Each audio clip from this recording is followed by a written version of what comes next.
بسم اللہ الرحمن الرحیم الحمد للہ وکفا وسلام علی عبادہ الذین اصطفیٰ خصوصاً علی خاتم النبیین وسید الرسل محمد المصطفیٰ وعلی آلہ المجتبیٰ اما بعد۔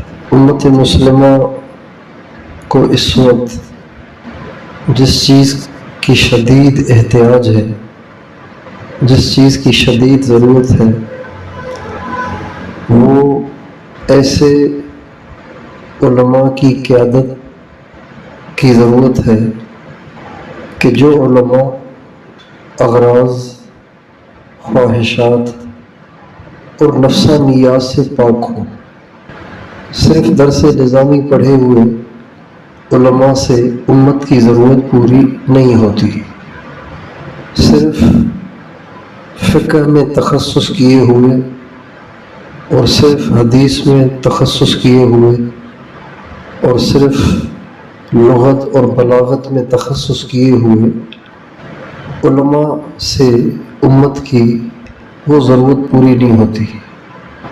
اس کے لیے ایک بہت بڑی تعداد علماء کی ایسی امت کو چاہیے کہ جن کے دل میں بڑا بننے کا بالکل جذبہ نہ ہو، عہدے کا بالکل شوق نہ ہو، نہ وہ امارت چاہتے ہیں، نہ وہ اہتمام چاہتے ہیں، نہ وہ عزت اور لوگوں کی طرف سے تعظیم چاہتے ہیں، بلکہ وہ صرف ساری دنیا میں اسلام کی سربلندی اور انسانوں کی ہدایت چاہتے ہیں۔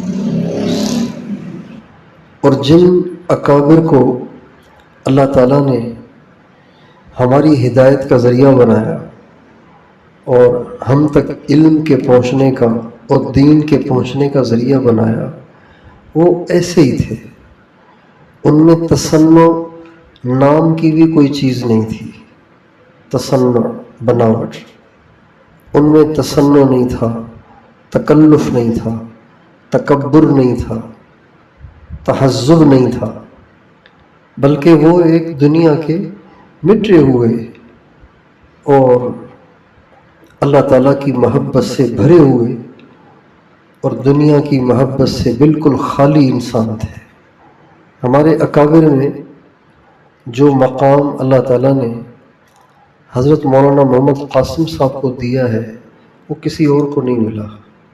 جہاں وہ شریعت میں، علوم ظاہرہ میں کمال رکھتے تھے، وہیں وہ تعلق مع اللہ میں، فنائیت میں اور توکل میں، رضا بالقضاء میں، اللہ تعالیٰ سے محبت اور تعلق میں بھی کمال کا درجہ رکھتے تھے۔ مگر اس کے باوجود اچھا اور کمال ایسا رکھتے تھے کہ حضرت تھانوی رحمۃ اللہ علیہ، حکیم الامت حضرت مولانا اشرف علی صاحب تھانوی رحمۃ اللہ علیہ، باوجود ایک انتہائی محتاط ترین بزرگ ہونے کے، ہمارے حضرات میں سبھی میں احتیاط تھی، لیکن حضرت تھانوی عجیب محتاط بزرگ تھے، بہت باریک بین بزرگ تھے۔ کوئی لفظ ان کی زبان سے ایسا نہیں نکلتا تھا عام طور سے کہ جس میں کوئی مبالغہ ہو، غلو ہو اور بات کو بڑھا کے بتانا ہو۔ اتنے محتاط ترین بزرگ فرماتے ہیں کہ حضرت مولانا قاسم صاحب اور حضرت مولانا رشید احمد گنگوہی امام غزالی اور امام رازی سے بھی بڑھے ہوئے تھے۔ کیا شان ہوگی ان حضرات کی! باوجود اس قدر بلندیوں کے حاصل ہونے کے، کمالات کے حاصل ہونے کے، زندگی ایسی تھی جیسے فقیروں والی، بلکہ خود فرمایا کرتے تھے، اگر میں مولوی نہ ہوتا، اگر مجھ پر لوگوں کو مسئلے بتانے کی ذمہ داری نہ ہوتی۔ یہ الفاظ میں اپنی طرف سے کہہ رہا ہوں، ان کے الفاظ بہت عجیب ہیں۔ اگر مجھ پر مولوی پنے کا دھبا نہ ہوتا، ان کے الفاظ یہ ہیں، اگر مجھ پر مولوی بنے کا دھبا نہ ہوتا تو اپنے آپ کو ایسا مٹاتا کہ کوئی قاسم کی دھول کو بھی نہ پاتا۔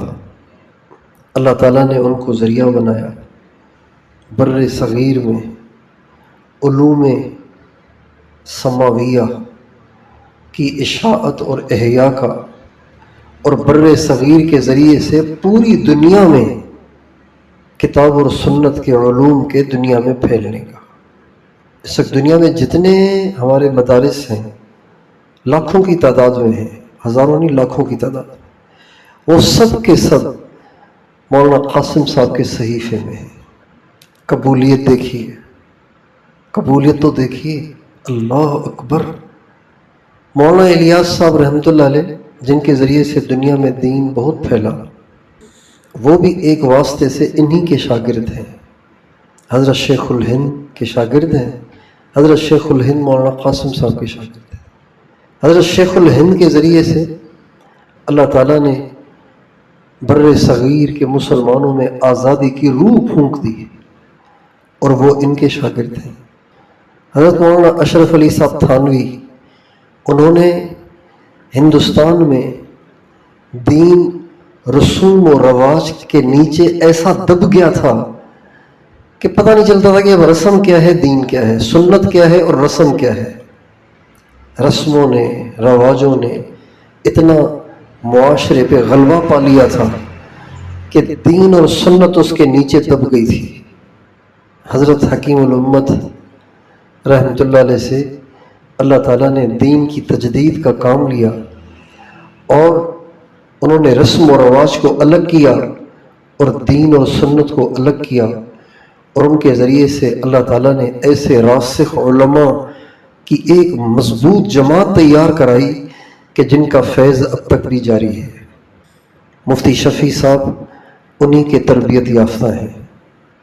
مولانا خیر محمد صاحب جن کے ذریعے سے خیر المدارس بنا، وہ انہی کے تربیت یافتہ ہیں۔ اسی طرح علامہ ظفر احمد عثمانی جنہوں نے اعلیٰ السنن لکھ کے حنفیت کو مضبوط کر دیا ہے، انہوں نے انہی کے درس تربیت پائی۔ علامہ سید سلیمان ندوی رحمۃ اللہ علیہ، انہوں نے انہی کے درس تربیت پائی۔ حضرت ڈاکٹر عبدالحی صاحب عارفی رحمۃ اللہ علیہ، انہوں نے انہی کے درس تربیت پائی، اور انہی کے درس سے حضرت شیخ الاسلام مفتی محمد تقی عثمانی صاحب نے اور مفتی اعظم حضرت مفتی رفیع عثمانی صاحب نے ان کے درس تربیت پائی۔ حضرت شاہ عبد الغنی پھول پوری رحمۃ اللہ علیہ نے انہی کے درس تربیت پائی، جن سے فیض پایا حضرت شیخ العرب والعجم حکیم محمد اختر صاحب نے۔ مفتی حسن صاحب نے انہی سے تربیت پائی جنہوں نے جامعہ اشرفیہ بنایا، مولانا فضل رحیم صاحب کے والد صاحب، یہ سارے ان کے تربیت یافتہ ہیں۔ تو ہمارے جو اکابر تھے یہ اللہ تعالیٰ کے ہاں مقبول ہوئے، اور مقبول اس لیے ہوئے کہ وہ خود ایسے تھے کہ انہوں نے اپنے آپ پر محنت کر کے اپنے آپ کو ایسا بنا لیا تھا۔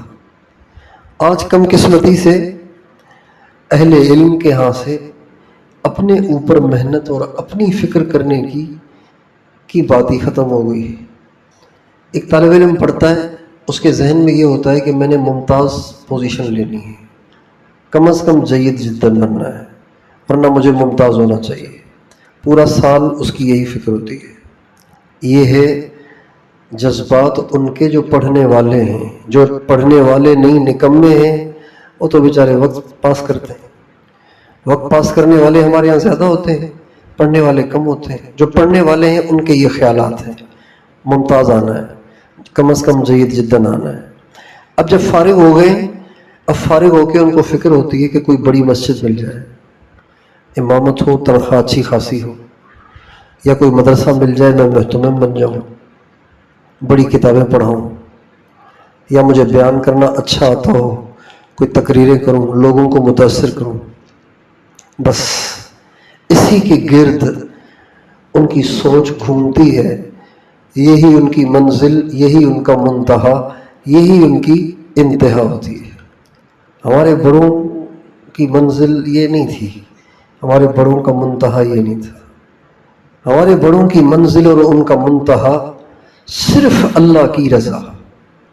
نہ مسجد نہ مدرسہ، نہ تبلیغ نہ جہاد، نہ تصنیف نہ تالیف، صرف اللہ کی رضا. اب اللہ کی رضا جس وقت ان کو زمانے کے حالات کو دیکھ کے جس میں زیادہ نظر آتی وہ اسی میدان میں اتر جاتے تھے. اب آج کل اگر کوئی عالم فارغ ہو جائے اور وہ بستی بستی جا کے ایک ایک آدمی سے مل کے اس کو نماز کے لیے تیار کرتا ہو اور اس کو دین پہ آنے کے لیے آمادہ کرتا ہو اور اس کے ذریعے سے سینکڑوں آدمی نمازی بن رہے ہوں، سینکڑوں نوجوانوں کی زندگیاں بدل رہی ہوں، لوگ اس سے بھی پوچھتے ہیں کہیں پڑھاتے بڑھاتے نہیں ہیں؟ فائدہ کیا؟ پھر پڑھانا تو چاہیے. ٹھیک ہے پڑھانا ضروری ہے، لیکن یوں سمجھنا کہ جس نے پڑھایا نہیں اس کی زندگی ہی ضائع ہو گئی، باقی ساری کام بیکار ہیں، یہ غلط ہے. ہمارے اکابر نے علم دین کسی مخصوص طریقے سے محنت کرنے کے لیے نہیں سیکھا، بلکہ اسلام کو زندہ کرنے کے لیے سیکھا. اسلام کو زندہ کرنے کے لیے زمانے کے حالات کو سامنے رکھ کر جس چیز پہ زیادہ توجہ کا تقاضا ہوتا تھا اس پہ زیادہ توجہ دیتے تھے. حضرت تھانوی رحمۃ اللہ علیہ علم میں ایسے راسخ، اتنے مضبوط، لیکن ساری زندگی ایک خانقاہ بنا کے بیٹھ گئے. شروع میں تھوڑا سا مدرسہ پڑھایا کانپور میں، اس کے بعد مدرسہ نہیں پڑھایا. تھانہ بھون میں خانقاہ سنبھال کے بیٹھ گئے. شیخ نے کہا بھائی میری خانقاہ پڑی ہوئی ہے ویران، میں تو مکہ آ گیا ہوں، تم جا کے وہ سنبھالو. خانقاہ میں بیٹھ گئے اور وہیں درس دینا شروع کر دیا. اور ان کے درس سے مفتی شفیع صاحب جیسے، ان کے درس سے مولانا خیر محمد صاحب جیسے لوگ تیار ہوئے. تو کام اللہ لیتے ہیں. اللہ تعالیٰ فرماتے ہیں اللہ یجتبی الیہ من یشاء ویہدی الیہ من ینیب ویخلق اللہ ما یشاء ویختار. اللہ جس کو چاہے پسند کرتا ہے، جس کا چاہے انتخاب کرتا ہے اور پھر اس سے کام لیتا ہے. ہر ایک سے کام نہیں لیتا، انتخاب کرتا ہے.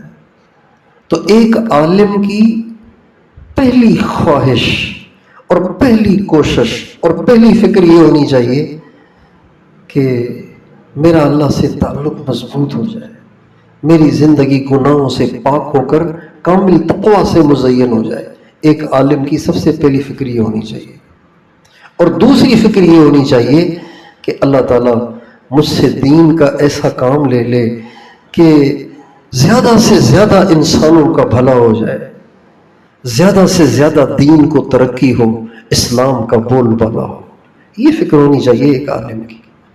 اپنی فکر کو محدود نہیں کرنا چاہیے، بس اسی چار دیواری میں رہنا ہے اور 2 سبق پڑھانے اور بس. مشکاہ شریف کتاب العلم میں ایک حدیث ہے، ان الحسن مرسلا ان النبی صلی اللہ علیہ وسلم قال من جاءه الموت وهو يطلب العلم ليحيي به الاسلام فبينه وبين النبيين درجة واحدة. جس کو موت اس حال میں آئے کہ وہ علم حاصل کر رہا ہو، اور علم اس لیے حاصل کر رہا ہو کہ اس کے ذریعے سے اسلام کو زندہ کرے. ہمارے استاد صاحب فرمایا کرتے تھے کہ اللہ کے نبی نے یہاں پہ مفعول فی کا ذکر نہیں کیا. اسلام کو زندہ کرے کہاں؟ عام چھوڑا ہے.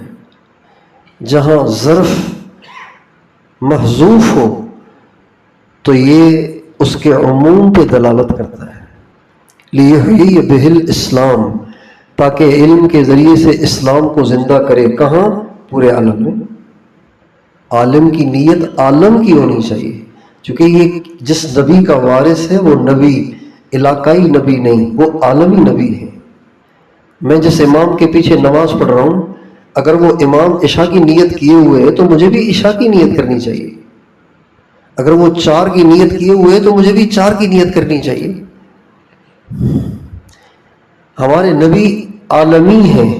ہم اس امت کے علماء جس نبی کے وارث ہیں وہ نبی عالمی ہے، لہٰذا یہ وارث بھی عالمی ہونا چاہیے، اس کو علاقائی نہیں ہونا چاہیے۔ کیا مطلب؟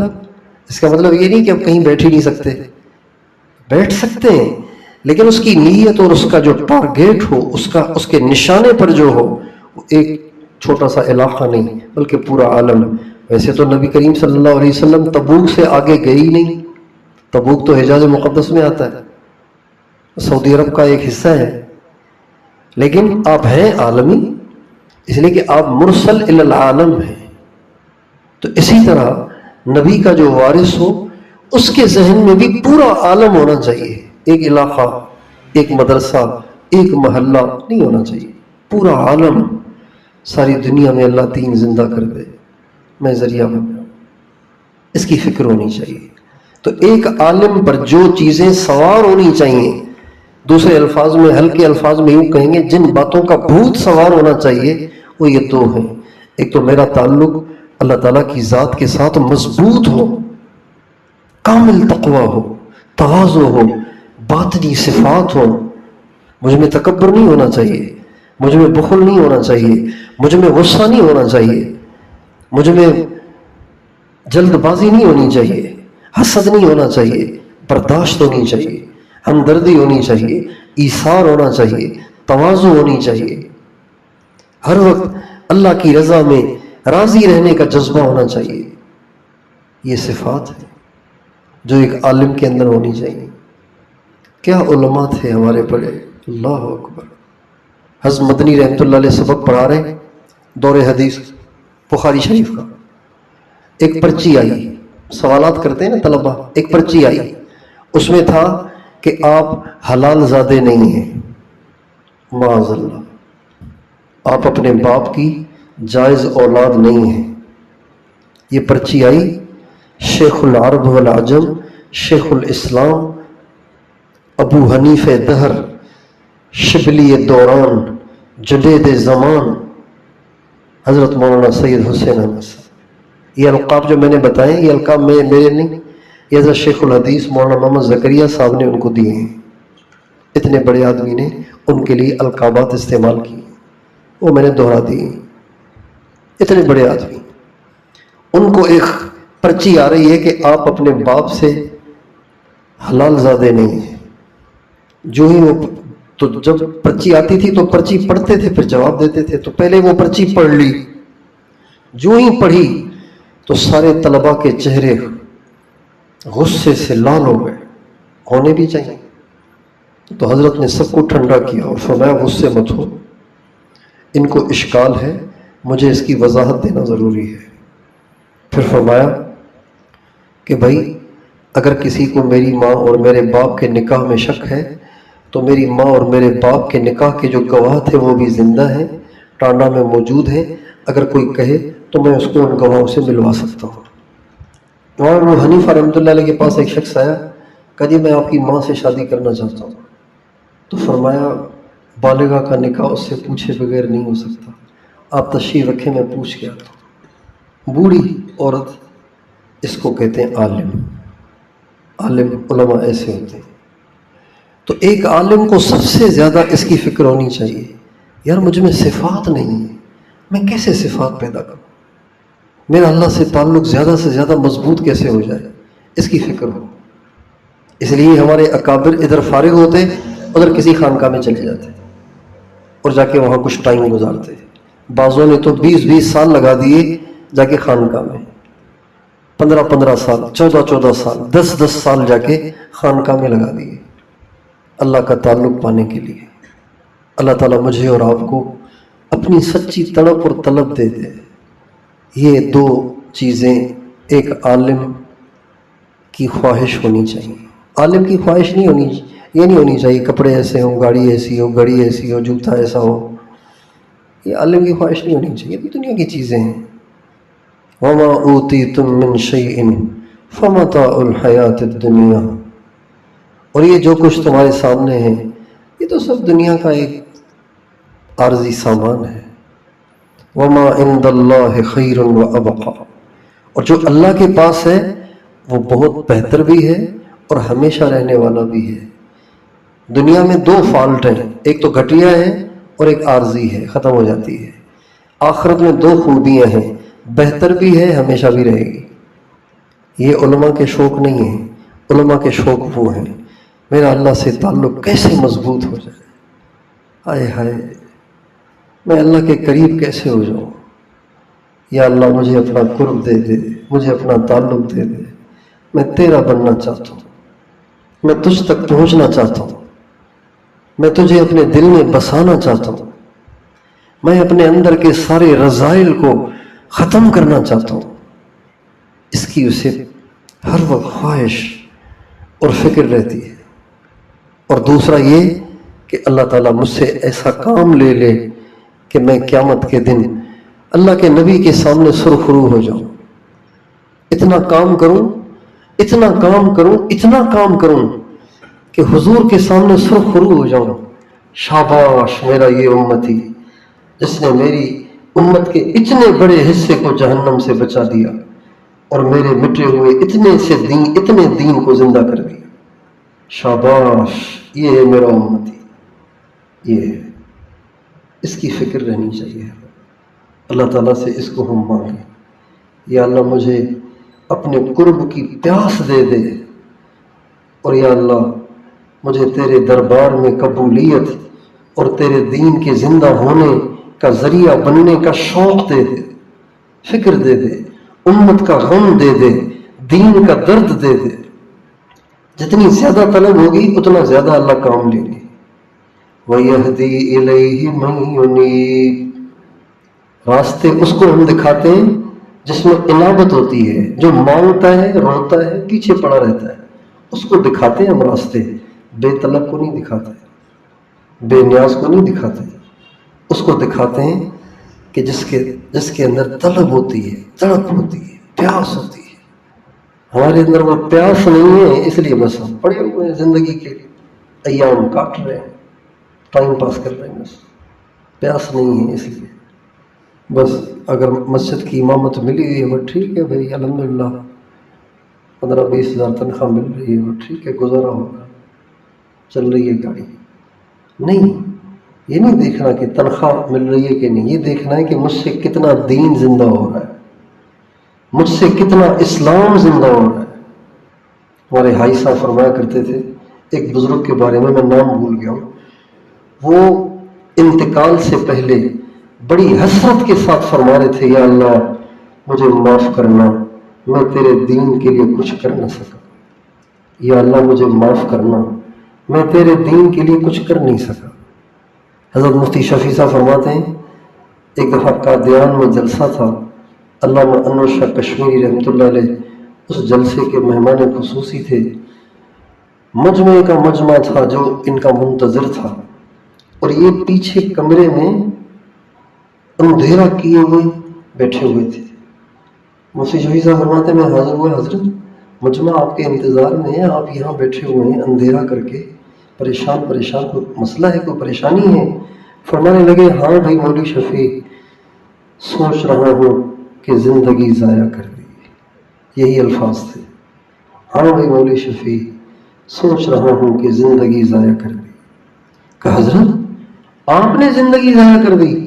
ہزاروں شاگرد قرآن اور سنت پڑھانے والے آپ کی زندگی میں پیدا ہو گئے، آپ کہہ رہے ہیں زندگی ضائع کر دی، تو آپ نے ضائع کی تو پھر کام کس کی آئی؟ فرمایا نہیں بھائی مولوی شفیع سچ کہہ رہا ہوں، زندگی ضائع کر دی۔ کہ حضرت کیسے؟ فرمایا حق تو یہ تھا، ہماری زندگی کی ساری محنتوں کا نچوڑ یہ ہے کہ حنفیت راجع ہے، ہمارا سارا زور اسی پہ خرچ ہوا، حنفیت راجع ہے، جبکہ احتمال شافعیت کے راجع ہونے کا بھی ہے۔ ہم چاہے کتنے ہی دلائل کے انبار لگائیں، لیکن ہم زیادہ سے زیادہ حنفیت کے بارے میں یہی کہہ سکتے ہیں کہ راجع یہ ہے، اگرچہ ہو سکتا ہے کہ وہ راجع ہو، لیکن ہماری تحقیق کے مطابق یہ راجع ہے، لیکن وہ بھی غلط نہیں ہے۔ پھر فرمایا مولوی شفیع ہم نے ساری زندگی زور لگا کے اسی کو ثابت کیا کہ حنفیت ہی راجع ہے، جبکہ یہ راز تو قیامت میں بھی نہیں کھلے گا، قیامت کے دن بھی اللہ یہ نہیں راز کھولے گا کہ امام ابو حنیفہ حق پر تھے یا امام شافعی خطا پر تھے؟ یہ راز تو اللہ قیامت کے دن بھی نہیں کھولے گا. ہم نے ساری زندگی اور اپنی ساری قوتیں اسی پہ خرچ کر دی. ہونا تو یہ چاہیے تھا کہ جن مسائل پر امت کا اتفاق ہے ان کو امت میں عام کرنے پہ ہم زور لگاتے. امت سے فرائض نکل گئے، بنیادی عقائد امت کے خراب ہو گئے، اور ہم اسی میں پڑے رہے کہ امام صاحب کا یہ قول ہے، دوسرے امام صاحب کا یہ قول ہے. تو اس لیے ایک عالم کی خواہش یہ ہونی چاہیے کہ زیادہ سے زیادہ قیامت کے دن میں حضور کی رضا کا ذریعہ کیسے بنوں. یہ جو چھوٹے لوگ ہوتے ہیں نا، جن کا تعلق ہوتا ہے بڑے لوگوں کے ساتھ، وہ ان کے کاموں میں بہت ایکٹیو ہوتے ہیں. ایک MNA صاحب ہیں، ایک آدمی ان سے تعلق بنانا چاہتا ہے، اب اس کے بیٹے کی شادی ہے تو بڑھ چڑھ کے یہ کام کر رہا ہوتا ہے، آگے آگے نظر آ رہا ہوتا ہے، تاکہ اس کو نظر آئے کہ بھائی اس نے ہمارے کام میں سب سے زیادہ کام کیا ہے، ہماری شادی میں سب سے زیادہ کام اس نے کیا ہے، تاکہ میں انعام کا مستحق ہوں. تو ایک عالم کو یہ فکر ہونی چاہیے کہ کل قیامت کے دن جب نبی کریم صلی اللہ علیہ وسلم کا سامنا ہو تو سب سے زیادہ سے زیادہ امت کو دوزخ سے بچانے والا اور مٹے ہوئے دین کو زندہ کرنے والوں میں میرا نام بھی ہو، تاکہ سرکار جہاں اسلاف کو اللہ تعالیٰ سے ان کی قربانیوں کا انعام دلوائیں تو ان کے پیچھے پیچھے میں بھی ہوں. یہ ایک عالم کی فکر ہونی چاہیے. باقی سب فکریں فانی ہیں، فضول ہیں اور شایع نشان نہیں ہیں. اس کو ہم اللہ تعالیٰ سے مانگیں، اس کے لیے محنت کریں. یہ تصوف جو ہے یہ انہی جذبات کو اجاگر کرنے کا نام ہے. تصوف کوئی کام والے کو نکما بنانے کا نام نہیں ہے. تصوف کسی چلتے پھرتے کو رسیاں باندھ کے کونے میں بٹھانے کا نام نہیں ہے. تصوف کسی کو سر پہ کپڑا ڈال کے تسبیح پکڑا لینے کا نام نہیں ہے، بلکہ تصوف ان پاک صاف اور اجرے جذبات کے دل میں اجاگر کرنے کا نام ہے. اللہ تعالی ہم سب کو یہ پاکیزہ جذبات عطا فرمائے تاکہ زندگی کسی ٹھکانے لگے، ورنہ زندگی تو گزر ہی رہی ہے. وآخر دعوانا ان الحمد للہ رب العالمین.